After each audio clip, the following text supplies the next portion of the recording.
శ్రీమాత్రే నమః. అందరికీ నమస్కారం. వారాహిదేవి అమ్మవారి నవరాత్రులు 2025వ సంవత్సరం జూన్ 26వ తేదీ నుండి జూలై 4వ తేదీ వరకు జరుపుకుంటాము. వీటినే మనం గుప్త నవరాత్రులు అని కూడా అంటారు. ముందుగా వారాహి అమ్మవారి గురించి తెలుసుకుందాము. శ్రీ లలిత త్రిపుర సుందరి దేవి అమ్మవారి యొక్క అహం అనే ప్రజ్ఞ నుండి వారాహి అమ్మవారు జన్మించినట్లు చెబుతారు. లలితాదేవి అమ్మవారి యొక్క సర్వ సైన్యాధ్యక్షురాలిగా వారాహి అమ్మవారిని నియమించినట్లు మనం లలితా సహస్రనామంలో చదువుతాము. అలాగే పూర్వం హిరణ్యాక్షకుడు అనే రాక్షసుని సంహరించి భూలోకాన్ని ఉద్ధరించిన శ్రీ మహావిష్ణువు అవతారమే వరాహమూర్తి. ఆ వరాహమూర్తి యొక్క స్త్రీ తత్వమే వారాహిదేవి అని కూడా అంటారు. దేవి భాగవతం, మార్కండేయ పురాణం, వరాహ పురాణం వంటి పురాణాలలో అమ్మ ప్రసక్తి కనిపిస్తుంది. ఆయా పురాణాలలో అంధకాసురుడు, రక్తబీజుడు, శుంభుల వంటి రాక్షసులను సంహరించడంలో ఆ తల్లి పాత్ర మనకు సుస్పష్టంగా కనిపిస్తుంది. వారాహి అమ్మవారిని సప్త మాతృకలలో ఒకటిగా చెబుతారు. మన పురాణాల ప్రకారం శక్తికి ఉన్న 7 ప్రతిరూపాలే సప్తమాతృకలు. వీరే బ్రాహ్మి, మహేశ్వరి, కౌమారి, వైష్ణవి, వారాహి, ఇంద్రాణి, చాముండి. వారాహి అమ్మవారిని శ్రీ మహాలక్ష్మి స్వరూపంగా కూడా చెబుతారు.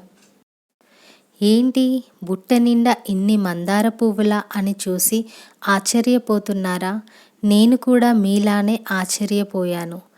ఒక్క నిమిషం ఆగండి, అమ్మని చూపిస్తూ మీతో కొన్ని విషయాలను పంచుకుంటాను. వీడియోని చూసే ముందు మన ఛానల్ని సబ్స్క్రైబ్ చేసి వీడియోని లైక్ చేయడం మాత్రం మర్చిపోకండి.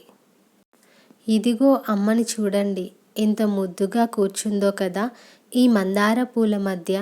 నిజం చెప్పాలంటే అమ్మని చూడడానికి నా 2 కళ్ళు కూడా సరిపోవడం లేదు. అంత అందంగా ఉంది అమ్మ. చూస్తుంటే మందార పూల సింహాసనం పైన కూర్చున్నట్టుగా ఉంది కదండి వారాహిదేవి. ఇక పూల విషయానికి వస్తే నేను అస్సలు అనుకోలేదు అమ్మకి ఇన్ని మందార పూలతో అర్చన చేస్తానని. మళ్ళీ అందులోనూ అన్ని ఎర్ర మందారాలతోనే అమ్మకి పూజ చేస్తానని అనుకోలేదు. ఇక మా వారు పూలు తెస్తానని వెళ్ళారు. చూసేసరికి ఇన్ని మందార పూలను తీసుకొచ్చారు. ఒక్కసారిగా ఇన్ని మందార పూలను చూడగానే చాలా సంతోషం వేసింది. వెంటనే తనని అడిగాను, అమ్మవారి అష్టోత్తరానికి సరిపడా ఉంటాయా ఈ పువ్వులు అని. లేదు, నేను లెక్క పెట్టలేదు, కానీ అన్నీ ఉండకపోవచ్చు, ఒక 50-60 ఉంటాయేమో అని చెప్పాడు. సరేలే, ఈ మాత్రం దొరకడం కూడా ఎంతో అదృష్టమని భావించి పూలను లెక్క పెట్టాను. లెక్క పూర్తయ్యాక నేను ఎంత ఆనందానికి లోనయ్యానో మాటల్లో చెప్పలేను. ఎందుకంటే మనసులో ఎన్నోసార్లు అనుకున్నాను ఇలా ఎర్ర మందారాలతో అమ్మకి అష్టోత్తరం చేసుకోవాలని. కానీ ఇన్ని మందార పూలు ఎక్కడ దొరుకుతాయి, ఎవరు ఇస్తారు, అది కుదరని పని అని అనుకునేదాన్ని. కానీ నా కోరిక ఇప్పుడు తీరింది.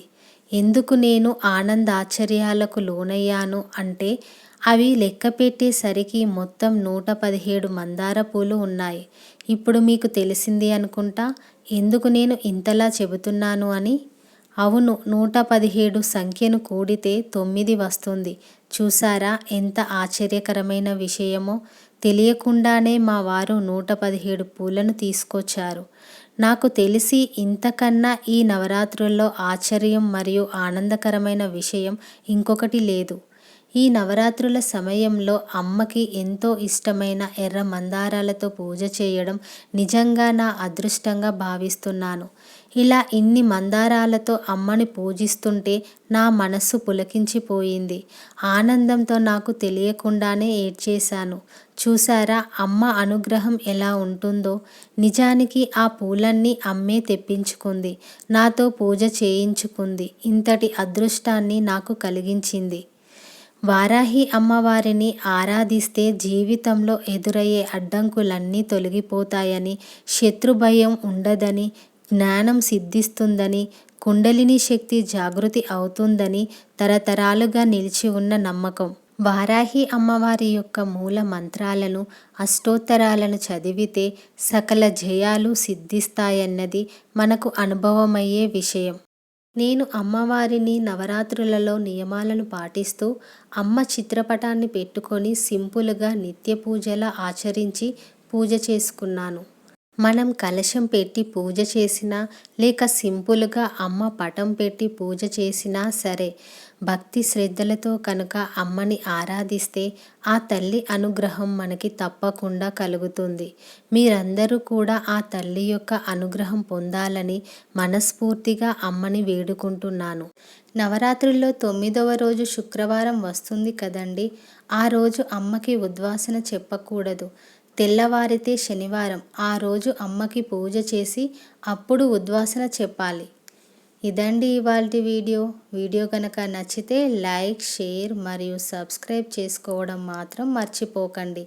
మరెన్నో ఆధ్యాత్మికపరమైన విషయాల కోసం మన ఛానల్ని ఫాలో అవ్వండి. మరో మంచి వీడియోతో మళ్ళీ మీ ముందుంటాను. Thank you for watching.